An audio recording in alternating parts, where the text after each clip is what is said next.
எல்லோருக்கும் வணக்கம். நான் தான் ஸ்டெர்லின். வாழ்க்கையில ஒரு சில விஷயங்கள் நம்மளோட ஃபியூச்சரையே அழிக்கிற விதமா இருக்கும். சின்ன விஷயங்கள் இதுதானே, இவ்வளவுதானே அப்படின்னு நினைப்போம். ஆனா அது மிகப்பெரிய பாதிப்பை நம்மளோட வாழ்க்கையில கொடுக்கும்.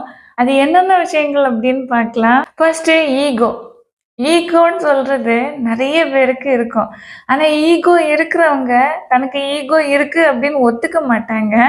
அது எப்போ வெளிப்படும் அப்படின்னா, இப்போ ஈகோ யாருக்கு இருக்கு, இல்ல அப்படின்னு கண்டுபிடிக்கிறதுக்கு, இப்போ உறவுகள்ல ஆகட்டும், ஹஸ்பண்ட் ஒய்ஃபா இருக்கலாம், அன்பான உறவுகளா இருக்கலாம். அவங்களுக்குள்ள ஒரு சின்ன வாக்குவாதம் வருதுன்னு வச்சுக்கோங்க. ஒரு சின்ன சண்டையாகவே அது மாறிடுச்சு அப்படின்னா, 2 பேரும் வாக்குவாதம் செஞ்சுக்கிட்டாங்க. அதுக்கு பிறகு தனியா பிரிஞ்சே போயிட்டாங்கன்னு வச்சுக்கோங்க. ஆனா அவங்க மனசுக்குள்ள தோணும்.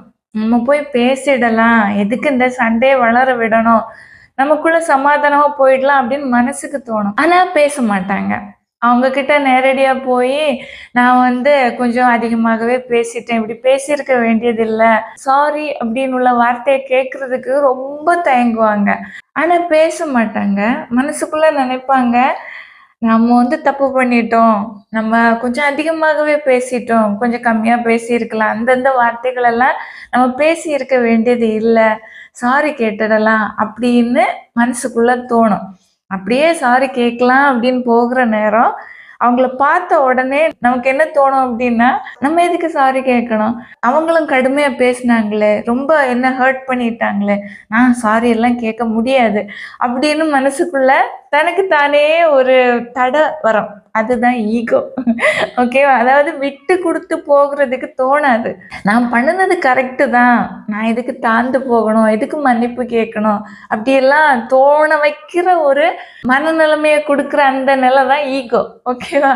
ஆனா அந்த ஈகோ விட்டுட்டோம்னு வச்சுக்கங்களேன், சப்போஸ் நம்ம மேல கொஞ்சம் தவறுகள் தான் இருக்கும். எதிர் இருக்கிறவங்க மேல அதிகமான தவறுகளா இருக்கலாம். இருந்தாலும் வாழ்க்கையில உள்ள சமாதானம் விட்டு போயிறக்கூடாது. வீட்ல உள்ள நிம்மதி கலைஞ்சு போயிறக்கூடாது அப்படிங்கிறதுக்காக, தானா முன் பேசுவாங்க. சரி போகட்டும். நானும் கொஞ்சம் அதிகமா பேசிட்டேன். நீங்களும் ஒரு சில வார்த்தைகள் பேசினது என்ன ஹர்ட் பண்ணிடுச்சு. இனி நான் அப்படி பேச மாட்டேன். சமாதானமா போகலாம். சாரி அப்படின்னு சொல்லிட்டாங்க அப்படின்னா, அந்த ஈகோன்னு உள்ள விஷயம் இருக்காது. சமாதானமா எல்லாமே முடிஞ்சிரும். ஈகோவ அழிச்சிட்டீங்க அப்படின்னா, அந்த இடத்துல சமாதானம் நிலவும். நெக்ஸ்ட்டு நம்பிக்கை. அதாவது நம்பிக்கை இருக்கிற இடத்துல சந்தேகம் இருக்காது. சந்தேகம் இருக்கிற இடத்துல நம்பிக்கை இருக்காது. அதுதான் வாழ்க்கை. எந்த இடத்துல நம்பிக்கை வைக்கணுமோ, அந்த இடத்துல நம்பிக்கை வைக்கிறது கிடையாது. எந்த இடத்துல சந்தேகப்படணுமோ, அந்த இடத்துல நம்ம சந்தேகப்படுகிறது கிடையாது. இப்போ வாழ்க்கைன்னு எடுத்துட்டீங்க அப்படின்னா, முழுமையான நம்பிக்கை வைக்க வேண்டியது வாழ்க்கைக்குரியவங்க கிட்ட. இப்ப கணவன் மனைவியா இருந்தாங்க அப்படின்னா, கணவர் மனைவி கிட்ட முழுமையான நம்பிக்கை வைக்கணும். மனைவி கணவர் இடத்துல முழுமையான நம்பிக்கை வைக்கணும். ஆனா அந்த உறவுகள்ல சிக்கல் வருகிற நேரம் நம்பிக்கைன்னு உள்ளது உடைக்கப்படுது. அது எப்போ உடையுது அப்படின்னா, நம்பிக்கைக்குரியவங்களா இருக்கிற ஹஸ்பண்ட் ஒய்ஃப நம்பாம இன்னொரு ஆளு 3வது ஒரு பெர்சனோட வார்த்தைகள்ல நம்பிக்கை வச்சு, 3வது மனுஷனோட வார்த்தைகளுக்கு மதிப்பு குடுத்து, அதுக்கு இம்பார்ட்டன்ட் குடுத்துட்டு, கூட இருக்கிறவங்களோட வார்த்தைகள அலட்சியப்படுத்துகிற நேரம் அந்த நம்பிக்கை உடையுது. இந்த நம்பிக்கை உடைஞ்சிருச்சு அப்படின்னா, வாழ்க்கை அர்த்தம் இல்லாம போயிடும். இந்த நம்பிக்கை மீண்டும் மலரணும் அப்படின்னா, 3வது மனுஷன் மேல வைக்கிற நம்பிக்கைய உங்க கூட இருக்கிற ஹஸ்பண்ட் இல்ல ஒய்ஃபுக்கு மேல வைக்கணும். அப்பதான் அந்த வாழ்க்கை பிரிவுகளையும் பிளவுகளையும் ஏற்படுத்தாம சந்தோஷங்களையும் நிறைவையும் நிம்மதியும் கொண்டு வரும். அடுத்ததா சமாதானம். சமாதானம் இல்லாத இடத்துல கவலை இருக்கு அப்படின்னு தான் அர்த்தம். எங்க கவலை இருக்குதோ அந்த இடத்துல சமாதானம் இருக்கவே செய்யாது. கவலைன்னு சொல்றது ஒரு சூழ்நிலை தான். நம்மள அந்த கவலையான, வேதனையான சிச்சுவேஷனுக்குள்ளாடி கொண்டு போயிடும். ஆனா அதுலேருந்து நம்மளால வெளிய வர முடியும். வெளிய வராம அதே இடத்துல அப்படியே சிந்திச்சுட்டு, சொல்யூஷன பத்தி எதுவுமே யோசிக்காம, பிரச்சனைய பத்தியே திங்க் பண்ணிக்கிட்டே இருந்தோம் அப்படின்னா, நமக்கு கண்டிப்பா சொல்யூஷனே கிடைக்காது. அந்த கவலையோட தான் வாழ்ந்துகிட்டே இருப்போம். அந்த கவலைய புடிச்சுக்கிட்டு அப்படியே நீங்க இருந்துட்டீங்க அப்படின்னா, சமாதானம் அப்படின்னு உள்ள விஷயத்த நீங்க மறந்துற வேண்டியதுதான். கண்டிப்பா இருக்காது. சமாதானம் வேணும் அப்படின்னா, வாழ்க்கையில சந்தோஷம் வேணும் அப்படின்னா, அந்த கவலைய விட்டு வெளிய வரணும்.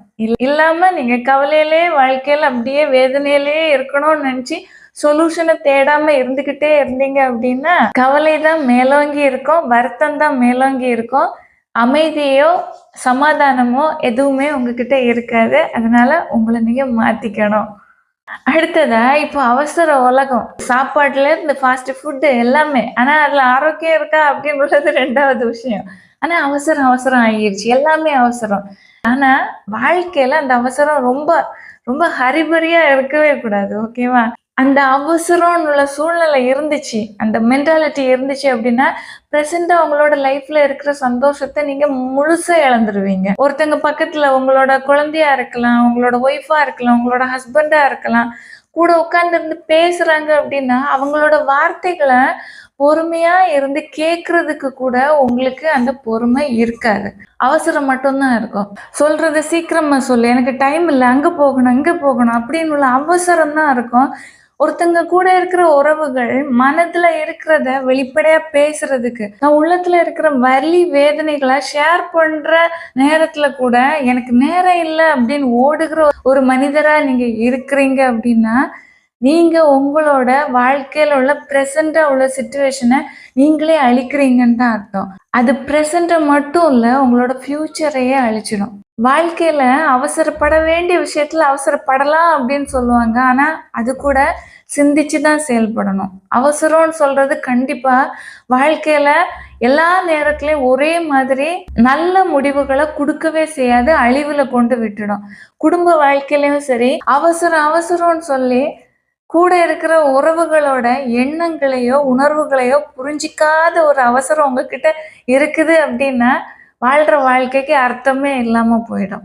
ஓகேவா? ஒரு சிலர் ஒர்க்குன்னு இருப்பாங்க. ஒர்க் இருக்க வேண்டியதுதான்.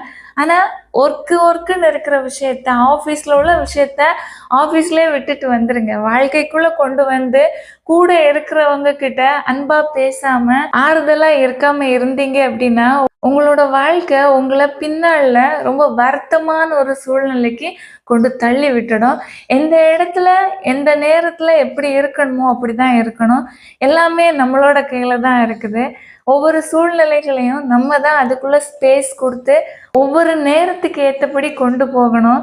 ஒன்லி அவசரம் மட்டும்தான் இருக்கு அப்படின்னா உங்களோட வாழ்க்கையில் உங்க கூட இருக்கிறவங்கள லைஃப் பார்ட்னர், உங்களோட குழந்தைங்க, அவங்களோட அன்பை நீங்க இழந்துருவீங்க. அதனால கவனமா இருங்க.